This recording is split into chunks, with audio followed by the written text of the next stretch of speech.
নামাজ শুরু করতেই আপনার পাশে কে এসে দাঁড়ায়, এমন এক ঘটনা যা আপনার হুঁশ উড়িয়ে দেবে।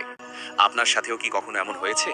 আপনি সারাদিন নিজের কাজে ব্যস্ত ছিলেন, মন একদম শান্ত ছিল, কিন্তু যতক্ষণ না আপনি আল্লাহু আকবার বলে নামাজ শুরু করলেন, হঠাৎ করেই মাথার ভেতর চিন্তার ঝড় শুরু হয়ে গেল।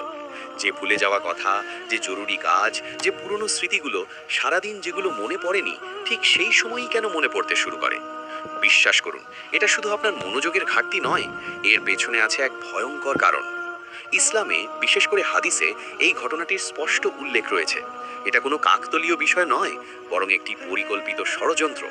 যখন একজন মুমিন বান্দা তার রবের সামনে দাঁড়ায়, তখন সেখানে এক বিশেষ শয়তান উপস্থিত হয়। তার নাম হলো খিনজাব। হ্যাঁ, খিনজাব। সে সাধারণ শয়তানদের মতো নয়। তার একমাত্র কাজ হলো আপনার নামাজ নষ্ট করে দেওয়া। আপনি যতক্ষণ দুনিয়ার কাজে ব্যস্ত থাকেন, সে আপনার কাছে আসে না, কিন্তু যতই আপনি নামাজে দাঁড়ান, সে ছায়ার মতো আপনার এবং আপনার রবের মাঝখানে এসে দাঁড়ায়। এখন শুনুন, হাদিসে এই ঘটনাটি কিভাবে বর্ণনা করা হয়েছে। খিনজাব নামাজ পড়া ব্যক্তির একেবারে কাছে এসে যায়। সে আপনার কানে, আপনার মনে কুমন্ত্রণা বা ওয়াসওয়াসা দিতে শুরু করে। সে আপনাকে সেই সব কথা মনে করিয়ে দেয় যা আপনি মাসের পর মাস ভুলে গিয়েছিলেন। আরে, তুমি সেই চাবিটা কোথায় রেখেছিলে? তোমার তো অমুক ব্যক্তিকে উত্তর দিতে হবে। তোমার সেই কাজটা এখনো অসম্পূর্ণ। সে ইচ্ছাকৃতভাবে আপনাকে দুনিয়ার চিন্তায় জড়িয়ে ফেলে।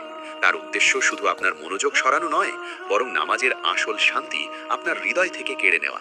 সে আপনাকে এতটাই ব্যস্ত করে ফেলে যে আপনি ভুলে যান আপনি কার সামনে দাঁড়িয়ে আছেন। আর তার সফলতা কি? তার জয় তখনই হয় যখন আপনি ভুলে যান আপনি কি পড়ছিলেন। আপনি বুঝতেই পারেন না যে আপনি 2 রাকাত পড়েছেন নাকি 3। মানুষ গুনতি ভুলে যায়, সিজদা ভুলে যায়, শরীর নামাজে থাকে কিন্তু মন থাকে বাজারে বা অফিসে। এগুলো সবই সেই খিনজাবের কৌশল।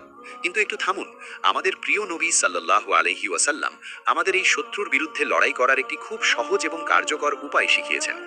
নবী করিম সাল্লাল্লাহু আলাইহি ওয়াসাল্লাম বলেছেন, যখনই তুমি নামাজে খিনজাবের উপস্থিতি অনুভব করো বা তোমার মনোযোগ বিচ্যুত হতে থাকে, তখন সঙ্গে সঙ্গে আল্লাহর কাছে আশ্রয় চাও। মনে মনে বলো, আউযু বিল্লাহি মিনাশ শাইতানির রাজিম। তারপর বাম দিকে মুখ ঘুরিয়ে 3 বার হালকা করে ফুঁক দাও। হাদিসে এসেছে, তুমি যখন এটি করবে, তখন সে অপমানিত হয়ে সেখান থেকে পালিয়ে যাবে। তাই পরের বার নামাজে মন বিচলিত হলে ভয় পেও না, খিনজাবকে দূর করো।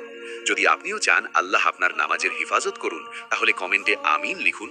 আর দিন সম্পর্কে এমন আরও ঘটনা জানতে এখনই চ্যানেলটি সাবস্ক্রাইব করুন।